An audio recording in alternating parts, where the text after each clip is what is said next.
take a look at how this works. Here we have a paragraph, and there's the paragraph in the browser down there. And let's say that I want to change the font of the text in the paragraph. So I use a font tag here, and I say font face equals, and I can say Arial, which is a sans serif font. It's available in Microsoft Windows and other operating systems. Close the font tag here.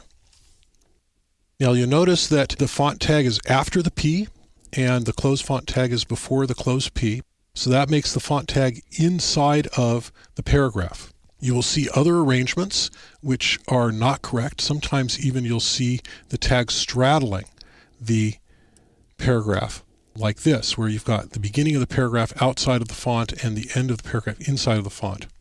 That is not correct, and don't do that. So here we have the font tag done correctly, and I'm going to save it, and we'll reload in the browser, and we'll see that we now have this lovely sans serif Arial font. So there's some other interesting things that you should know about the font face argument. And one is that you can say sans serif like this.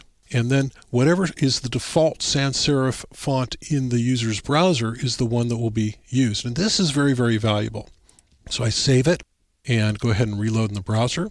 You see that we still have the Arial font, and that's because Arial is the default sans serif font in the Microsoft Windows operating system. And so that is the font that comes up. If the font is something different in the user's operating system, it'll use that one. The value of this is that not everybody's computer has the Arial font, or not everybody's computer has Helvetica or something else, or maybe it's not called something quite spelled the way that it's spelled on your computer. And so if you want a sans serif font in your document, if you use sans serif instead of specifying Arial, it'll come up sans serif in all of the places where there is a sans serif font available in that browser, even if it's named something different than it is in your computer. So this is a very valuable shorthand. In addition to sans serif, you can say serif, and you'll always get a serif font. Save that and reload. And the default serif font is probably Times Roman on this computer here. Or you can say monospace, like this, and you'll get whatever the default monospace font is, which in this case I believe is Courier New in the Microsoft Windows operating system. Another thing that's useful to note is that you can specify several fonts. You can say Verdana, or Helvetica, or sans serif, like that. And I'll go ahead and save that. And what this will do is it'll use Verdana if it's available. And if it's not available, it'll use Helvetica. If neither of those are available, it'll use whatever sans serif font is available. So this way you can specify the one that you like and still have it default to something that is reasonable for your document. I'll go ahead and reload this, and you'll see we have Verdana available on this computer. If I misspell Verdana, then we'll get the second one in the list here. I use this technique for testing my lists, just to make sure I get what I expect. So I'll go ahead and save this and reload. And now we get Helvetica.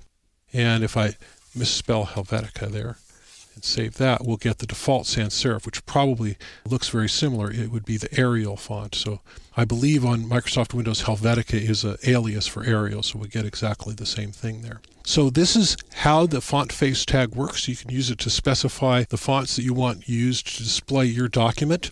You can give it a list of fonts, and it's always a good idea to end the list with the default value for the type of a font that you want, so that if none of the ones you've specified are available, you'll at least get a serif font or a sans serif font, however it is that you want it to be in your document. And keep in mind that not everybody has their browser set up to default to a serif font. So if you really care about your document being displayed in a serif font, go ahead and specify it in a font face tag.